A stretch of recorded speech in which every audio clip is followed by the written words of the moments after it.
Lovely. Okay, folks. So you're very welcome indeed. Thank you for joining me for another Master Lock Style Tai Chi and Qigong class.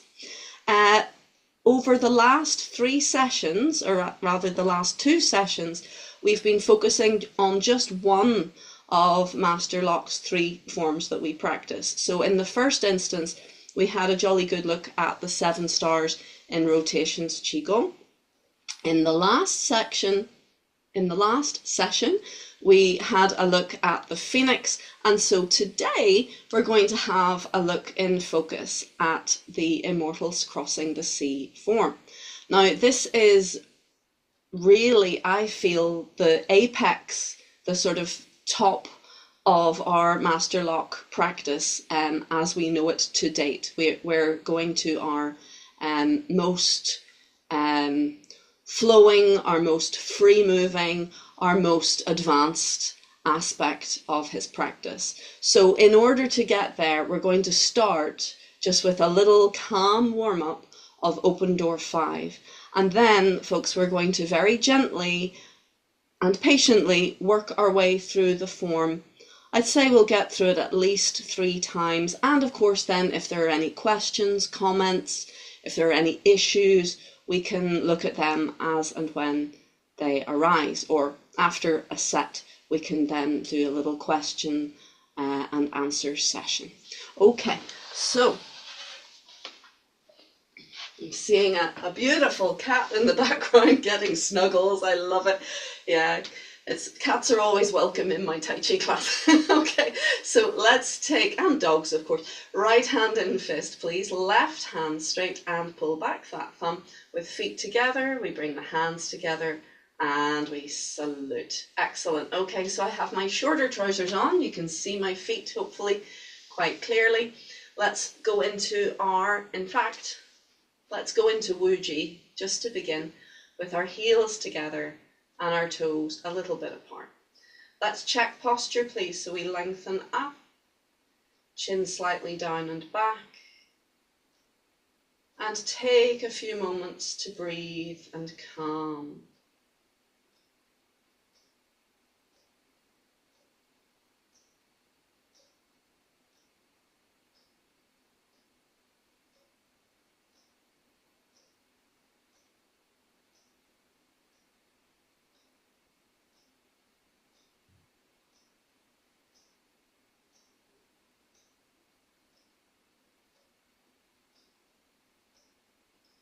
Calming down.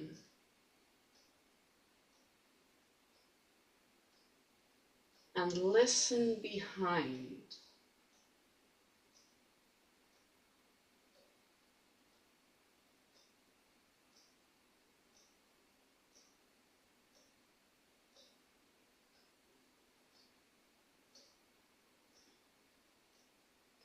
There will always be noise. And as you calm, you may notice that the noises around you seem amplified. You may hear sounds that you were completely unaware of before.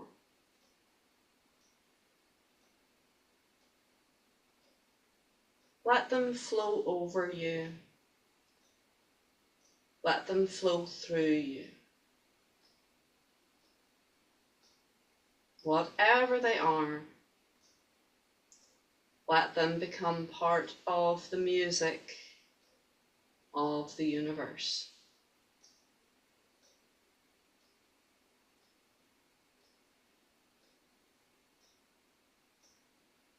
And it's important to tell ourselves that if we are called into action for whatever reason, say there's a fire alarm, or the doorbell goes, or someone screams your name, or whatever it may be, it's okay. You can just drop everything and take action calmly and without distress.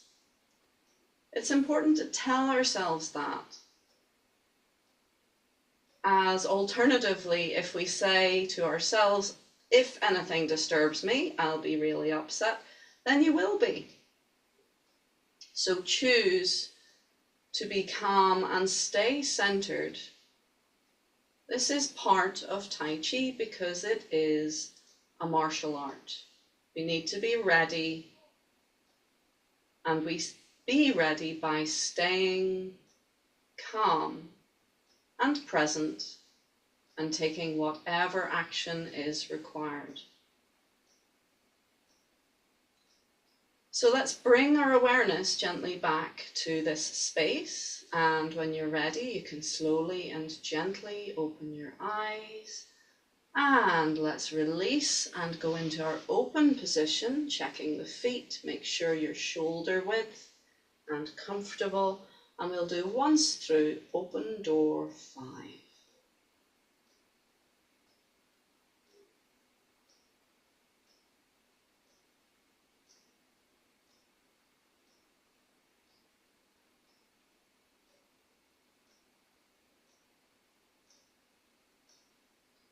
Ready, start.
Very good, and you can turn your palms and give your kidneys a jolly good rub. Good stuff. Now I'm going to adjust my screen so that you can see the upper bit a bit more. There we go. Okay, so let us very gently go into our Immortals crossing the sea. Actually, I'd like to do a little bit more legwork warming up with you because, as I say, this is quite advanced work. I feel that a bit of warming up is appropriate. Sometimes in a form you can actually warm up as you go. I think this one maybe we'll just do a little bit extra, just to be sure, We want to make sure you feel nice and ready for these movements. So a little bit of twirling, and I'm just going to pop you on mute. I can hear a wee bit of background there. For some reason it's changed.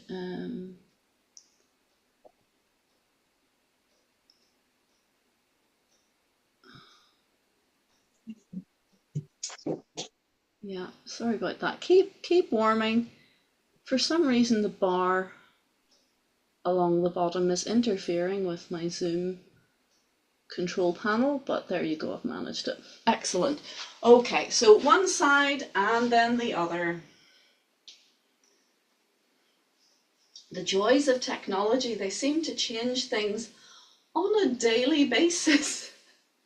Constantly, what's the word? Updating. Oh my goodness, change direction. I know we have to update, but about 30 years ago, I was really good at using my email, and now I can barely do it because they keep changing it.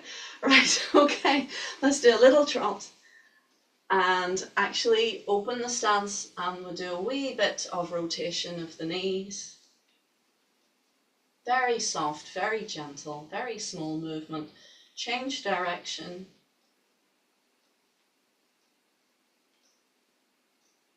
I'm getting a very gentle, like a ticking of the clock inside one of my knees. It's going tick, tick, tick. Good, and a wee bit of movement in the hips. So clicks and ticks and all of those little crunchy things, don't worry about them, it's fine. If it hurts, that's an issue. So if there's pain or discomfort, that suggests a misalignment, or maybe that there is a muscle or two that aren't firing particularly well and other muscles are trying to compensate, things like that.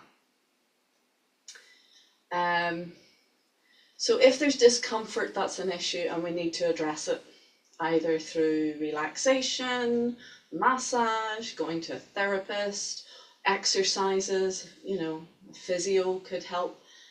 Change direction, please. But if it's just a wee crunch or a wee click, no problem. It's probably just that your system has not warmed up.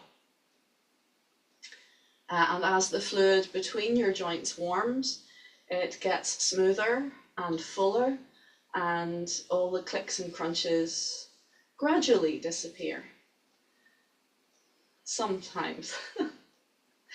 As a child, and still I have very clicky feet. If I walked across the corridor, what do you call that, the landing in the morning, as a child in my bare feet, all you could hear was like castanets, crunch, crunch, crunch. And Willem, my husband, as he climbs the stairs, or even when he walks, sometimes you can hear his Achilles clicking. They're quite loud, and it can be quite distressing, but it's fine, I don't think there's anything wrong. There's maybe some, as I say, maybe some little imbalance in muscles, but as long as it doesn't hurt, folks, it's okay. All right, so do you feel warm? Have a little stretch. Oops, I hit the light. And out to the sides, and have a little circle. And a little twist. Keep the knees pointing forwards, keep the hips pointing forwards. Okay, just make sure that everything is behaving itself. If anything doesn't feel right, then we need to spend a bit more time on it. Try one way, then the other. A nice one that, interestingly, my kinesiologist friend suggested, we're Tai Chi buddies of old, but it was one of our mutual teachers that gave this exercise, and I'd forgotten about it. I'm not sure I'd ever done it. It's like white crane, one arm up, one arm down, and we open and close the chest, and that sort of swings the arms forwards and back. So focus on the chest moving rather than the arms. The chest opens and closes. Good, and then swap over and let the wrists be floppy. So the wrists are also doing a little back and forth as you open and close your chest. It's a really good one for any chest alignment issues and change. And if you're holding any tension in the chest, it's very good. If you're big busted and you spend an awful lot of energy trying to support yourself, it's a good one to just release those muscles. Good, and then 2 on one side and 2 on the other, and one at a time. 1, 2, 3, 4. Very good, and relax. So as I say, with that exercise, it's all too tempting to just be using your arms, but I want you to forget your arms and be using your chest, this opening and closing of the chest to propel the arms forwards and back. And just like any other Tai Chi exercise, when we move from our center, it becomes quite effortless. Whereas when we use our extremities, when we use our arms and our legs to do the work, you'll feel very tired very quickly, and it won't feel very nice. So that's a nice one to do. Normally we move from the lower energy center, but in that exercise we're working from the middle energy center, from the heart. Okay, hopefully you're feeling good and ready to rock. Just have a little leg stretch. Point and flex. Point and flex. Okay, so let us go through the whole form once, nice and slow and steady. See if you remember it for a start. Then, if you can, feel your way. always in Tai Chi, even when we are doing technical practice, I want you to feel your way through each technique. Just doing it sort of like a box ticking exercise, you will get very little out of it. Maybe build it in the memory, but if you want to develop your practice, you can't help fix something if you can't feel if it feels right or not. So feel your way, listen as you go, and see how it feels. Okay, are we ready?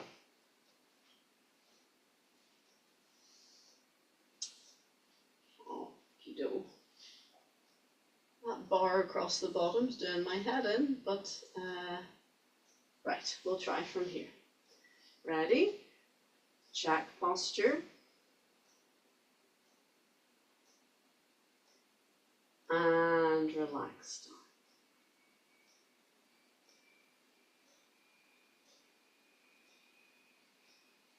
Return to Wuji, calming down.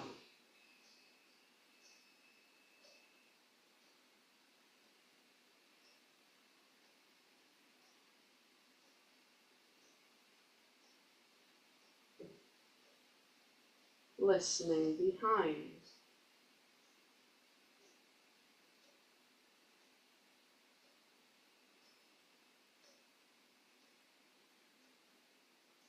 Ready? Let's find all 10 fingers.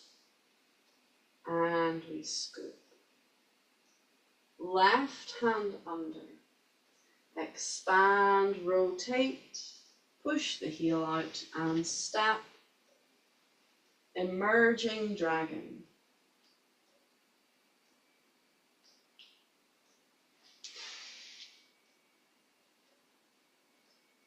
Immortal lifts the mountain. Dragon into the ocean.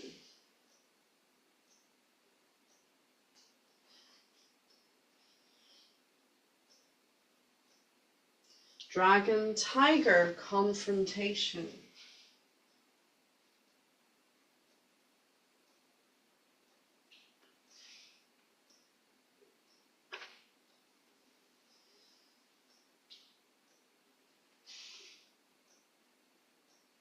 Flying dragon.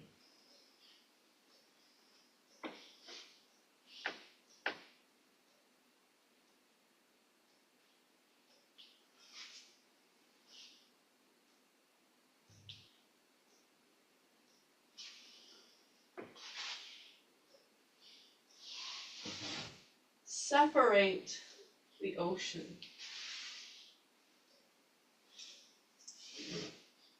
Parting waves is maybe, I can't remember exact name. You know what I mean. Ready?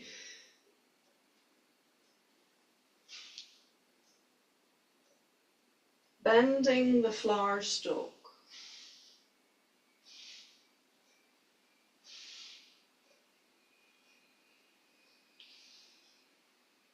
No, this is called Immortals Crossing the Ocean. Sorry.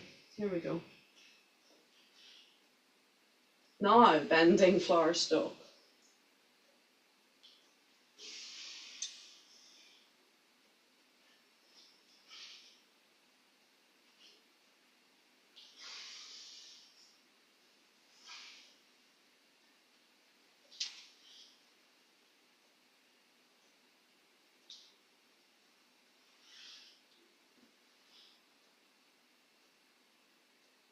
Casting the fishing line.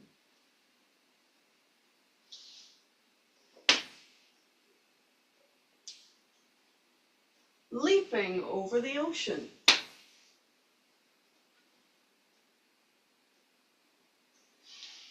Beyond shadow.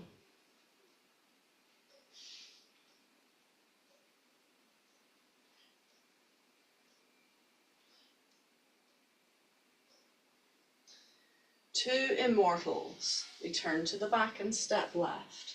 Turn the toes.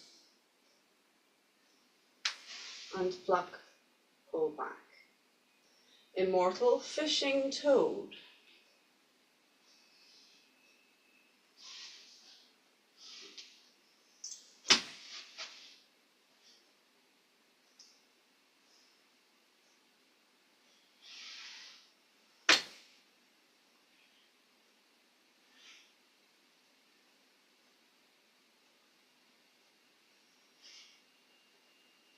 overseeing territory.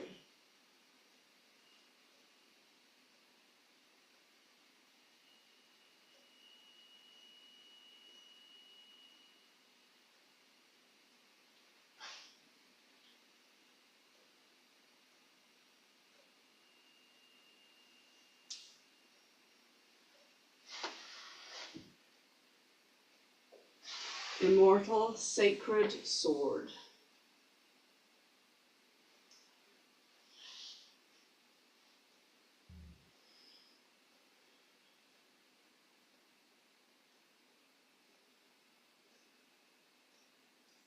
And close.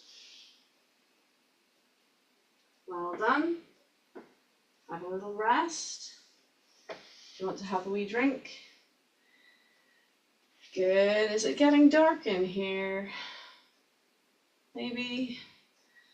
Yeah, I'll just have to do a wee adjustment that I normally do off screen. Excuse me. I'm going to take the light bulb from above me out, which I normally do, and put the overhead light on to give us a bit more light. It's very changeable. I used to think that having lots of windows was fantastic for filming, but no, that's not, because the sun moves and the clouds come across and it's constantly changing. Okay, so are there any questions about any of that? First of all, was it familiar? Yes, good, thumbs up, happy, happy, excellent. Now, I have not reversed this to do mirror. I've just not. I've done it a few times and it's okay, but it's a bit of a strain for my brain, and to be honest, I don't want the stress right now to do that. So the question is, would you like to see it front view? That's one thumbs up, a sort of maybe-ish. Okay, well, why don't you come and sit down and I'll do a wee performance for you. I think trying to do it unmirrored, I mean, you might be brilliant at it. I would struggle to face someone and do it on the same side, so to speak, without being mirrored. So come and just watch and see if you can see any aspects if you weren't sure about, or if you wanted any kind of clarification. Just watching can answer so many questions. So just have a wee watch. I don't know, I assume you cannot see the bar across the bottom of my screen that I can see. It's putting me off something shocking, because I can't determine where you can no longer see my feet. But I'll do my best. Are we ready?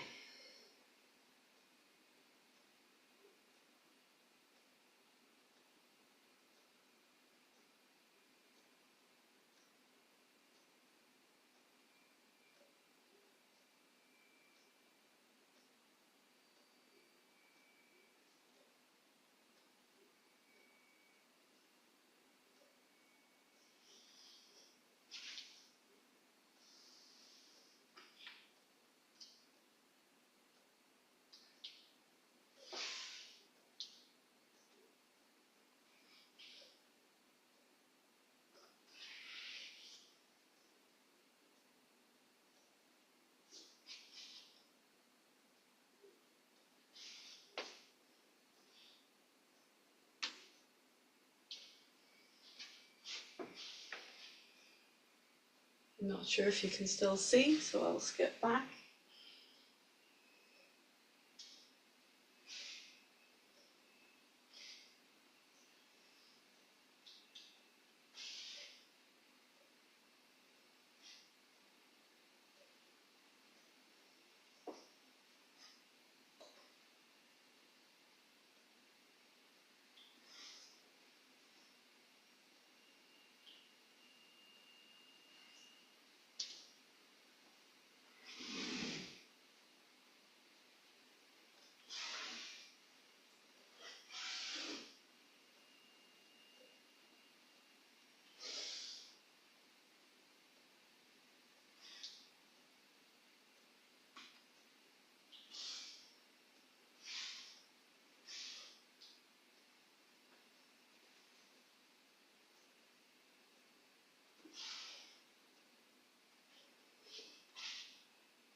that right? So from here, yes.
Okay, so that's it. It is funny. We get used to being in a position in the room, and if you flip that around, it's very confusing. So even that was confusing for me because I'm used to facing in the other direction.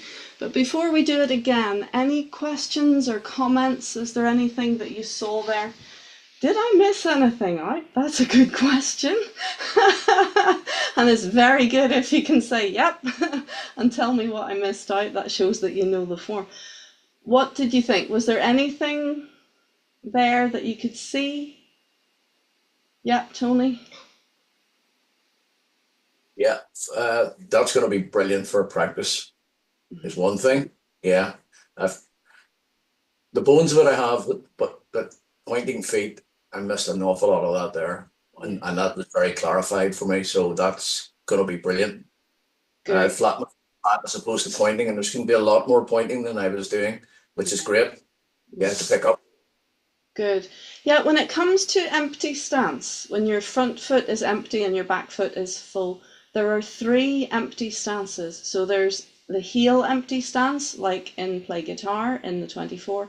There's the toe empty stance that you have a lot in here. And there's also a flat foot empty stance, which is also viable. So even when we make a mistake choreography wise, often you may still be within the remit of Tai Chi, which is good. You know that as long as it's empty, you're still in good position. So if I show you that,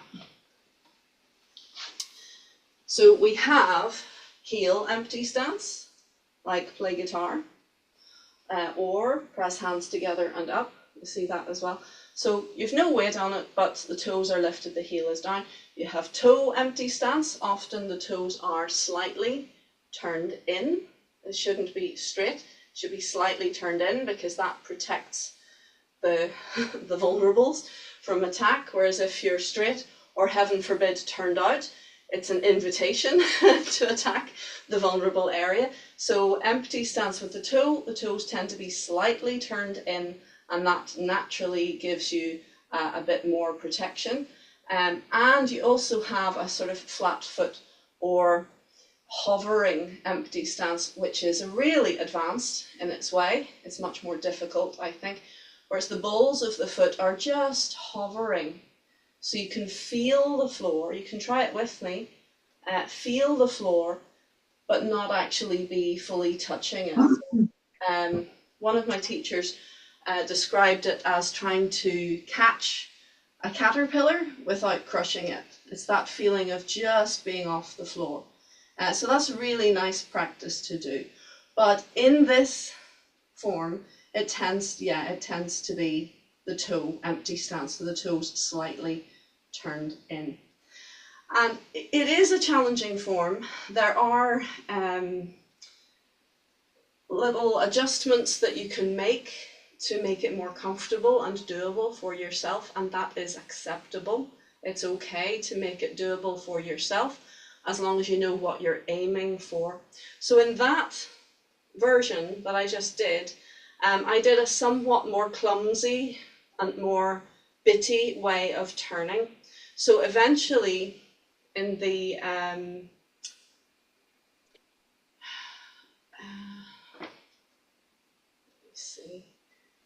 Yeah, you've just done dragon tiger confrontation. Eventually, you should actually be able to turn, step, step, and down. So less foot movements. But at the beginning, as I did that last time, I did more foot movements. So you've done your dragon tiger, that thing, and you turn. So I was turning, can't remember which way I did it. It doesn't matter. But you can turn in, turn out, or you can turn out, turn in, turn out. Eventually you'll just turn and it'll be easy. But you can do it whatever way works for you. Footwork, you can get around. So you know which way you're going, so you just turn. So you can turn in, turn out, you can turn out, turn in. You can do it in 2 if you like, and you can do it in 1 if you like, but it has to be comfortable. So we can only go to a level of comfort, and we don't want to hyperextend within our hips. So there is leeway in that. You can play with it and find the method that works best for you at this stage, and then work on. So yes, by all means, you can use what I'm doing as a blueprint, but within that, you can. There is wiggle room for comfort, for your own abilities. So for example, if you've had a hip replacement or a knee replacement, and turning in one go is too much, you can turn. You can do as much as you like. It doesn't matter really, as long as you're getting the essence of turning and you're not doing that. That is tai yin or tai yang, that we want anda or anda. So it's one movement between 2 as opposed to boom, which is imbalanced. Any other comments? Elaine, yes. Yeah, help me with the hands. Yeah, just watching you. That was good to do it that way. To make sure I've got the hands right. Yeah. Yeah, so you can look back at the video and watch the hands again. That's why I did it, because so much of the time my back is to you.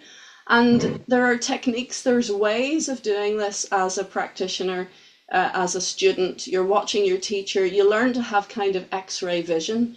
So you're looking through the person to their hands. Obviously, you can't literally look through them to their hands, but by observing their general posture and the positioning of their body, you get telltale signs of where their hands will be and the position of their hands. So when you observe the whole, you'll start to get a feeling, oh, well, obviously her hand, palm up, palm down, palm up, palm down. Do you see the subtle change in the arm? So if I have my back to you, we can play this as a game. Is my hand up or down? What about now? Down. It's palm facing down, exactly. That's palm facing up. That's palm facing down. So as you practice, as you continue, you start to have somewhat like X-ray vision that you're observing, and you just get a feel. And that's the thing. Go with your instinct, go with your feel. Don't think about it too much, because if you think, everything else will go out the window. But it's very useful to start to think like that. I've heard of driving instructors saying, what can you see? What can you not see? Look through the traffic, see what you can't see. Think of having X-ray vision. Open your awareness as much as you possibly can. Obviously, you should not be making any kind of rash decisions as you're driving for what you think you see when you can't see it. No, but you want to keep your awareness as open and use your, use the indications that you see around you to give you a good idea of what's going on in your blind spot. And the same is true of Tai Chi. When you're watching a practitioner and you can't see their hands, go by feel. What does it feel like? What does it look like they're doing? And give it a go. And actually, at the end of the day, folks, our hands are the least important aspect of our practice. If our footwork is right, you're onto a good job. If your legs are in a good position and your structure from the waist down is correct, you're sorted. That's your foundation. If the upper body is in good position, excellent. If the arms are in the right position, very good. That's helping your three harmonies. The hands, whether they're out or in, actually Master Locke often swaps them round. He literally changes what he does from one session to another, from one repetition to another, depending on how his energy is leading him. He literally listens to his chi and he goes with the flow.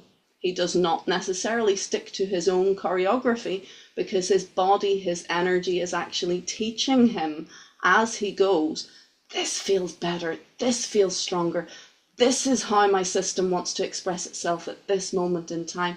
And he goes with it. And afterwards, he'll then analyze, well, why did I do that? Why did that feel like doing that? And he'll have an answer because he understands the mechanisms. But he doesn't restrict himself. So footwork, leg work, alignment, all of those things, jolly important. Hands are important,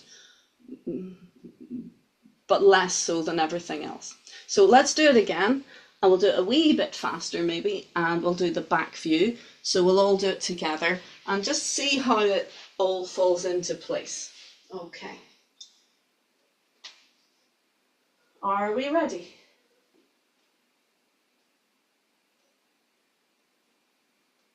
Prepare.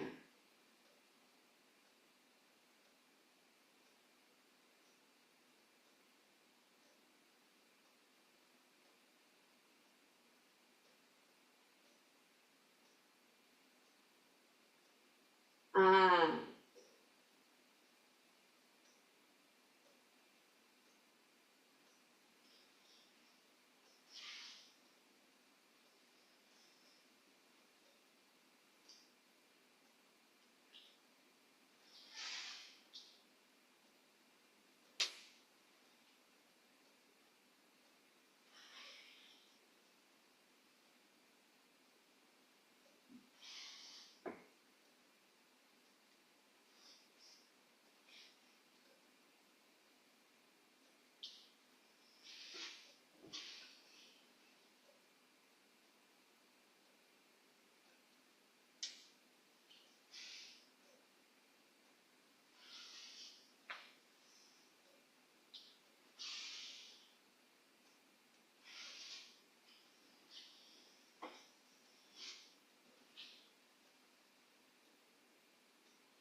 Right hand plucks as you turn to the back, step to the side left.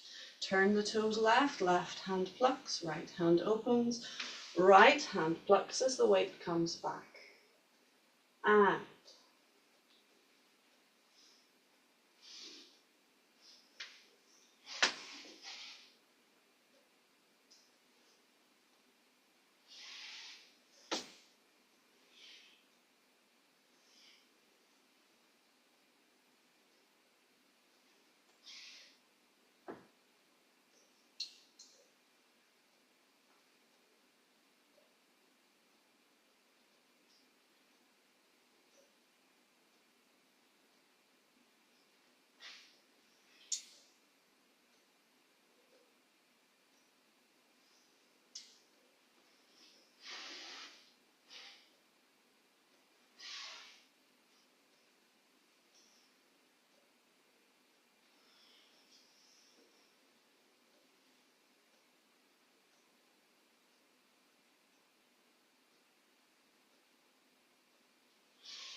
Good.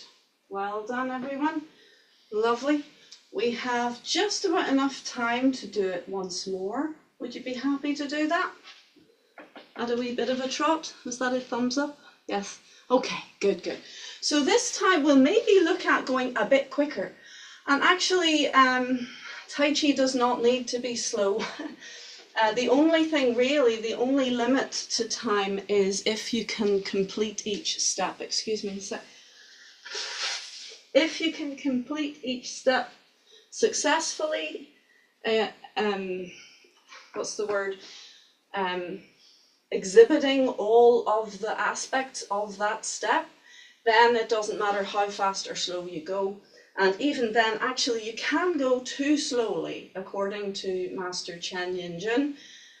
He says that if you get, to a certain stage, then the qi stops to flow, stops flowing. And the whole idea of Tai Chi is to be in flow.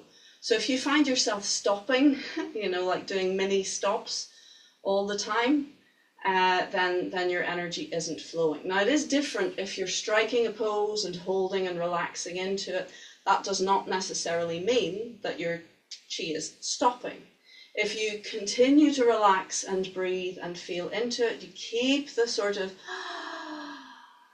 going, no problem. But it's when we go, all right, I'll just wait here for a minute, and then start again, that's a difference. So it is a feeling. Think of a comma instead of a full stop, or think of a paragraph instead of a new poem. We want to keep the flow going.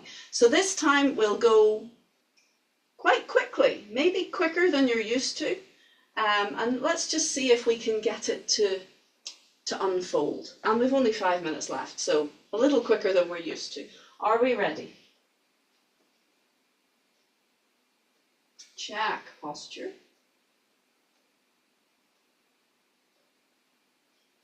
And relax.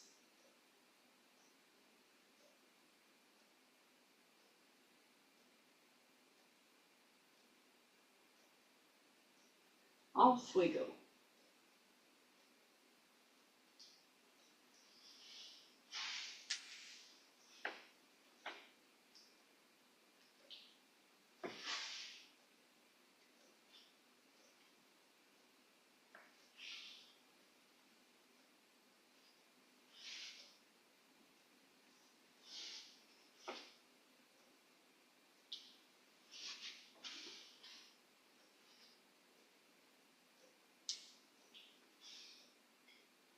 If you see Master Locke doing it, his spins are really quite fast.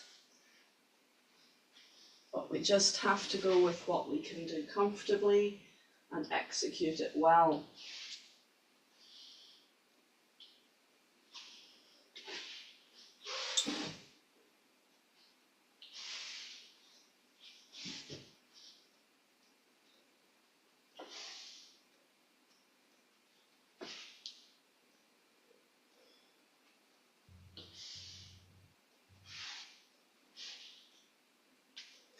Find your places where you can release.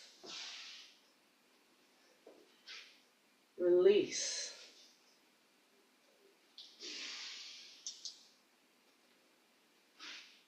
Release.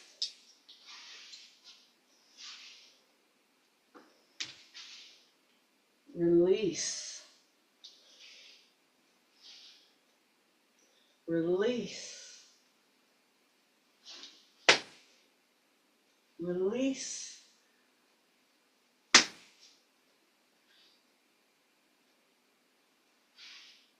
Release.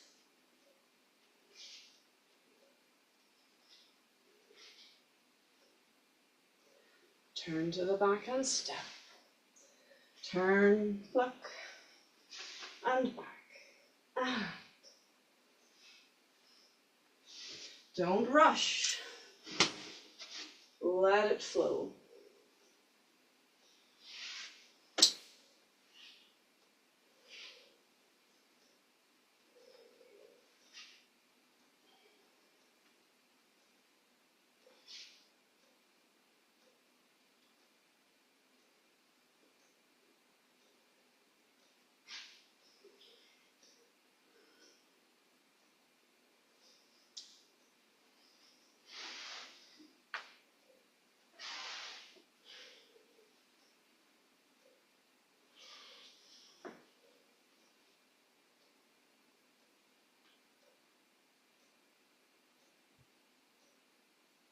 And close. Jolly good. And we finished with 1 minute to spare. I think that was pretty good. So when you go fast, do not rush. If you want to go fast, you need to relax more. Take it from me, I know this from experience. If you try to rush, we tend to add tension. That slows you down. It's like putting on the handbrake and then trying to drive. So we have to relax more and let it flow out of us. Think of melting ice, the water flows. If you melt your body, you relax your body will flow and you'll be able to go quickly. Trust in yourself that you know what you're doing. If you don't, no problem, go back to doing it more slowly. Take your time, be present. If you do it 100 times slowly, you'll be able to do it once more quickly, easily. If you're still struggling, do another couple of 100 times slowly, and then go back to do it quickly. Going fast is a sign, going fast capably, doing it well, is a sign that you know it. So it is a good litmus test. How well do I actually know this material? Once you have it in your body memory, you can do it at any speed, no problem. And it's just like changing gears. It's the same thing. You just need to relax and let her ride. Let it out and it will happen. Folks, I hope so much that you have enjoyed your practice today. It was lovely to take a little bit of time on the Immortals. I think out of all of the forms, it probably is the one that we need to spend more time. Just practice, practice, practice. But they all, you will benefit from doing them all a lot.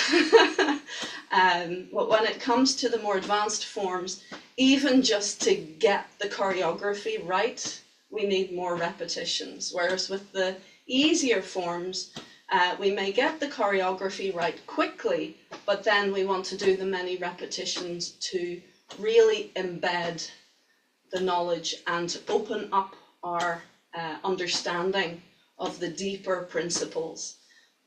The only principle of Tai Chi, really, or the first principle, is nature. We have to listen to our body's nature. So with all of our practice, all of the choreography, it is a vehicle for you to listen to your body's nature. So whether it's complex or simple, it's the same mechanism. You keep good structure, you relax, and you listen. Let's shake out, please. And we'll do our 100 ailments go away. So we flop the wrists, we lift off the heels, and we do a wee bounce, and we just let everything go floppy. Let all your floppy bits go floppy, and any bits that aren't floppy, let them go floppy too. So you really want the whole body to jiggle and let the energy flow through it. Let the wrists go all floppy, floppy, so that they're getting a nice bounce. Good, and relax down. And just listen to your body. Feel that lovely tingling.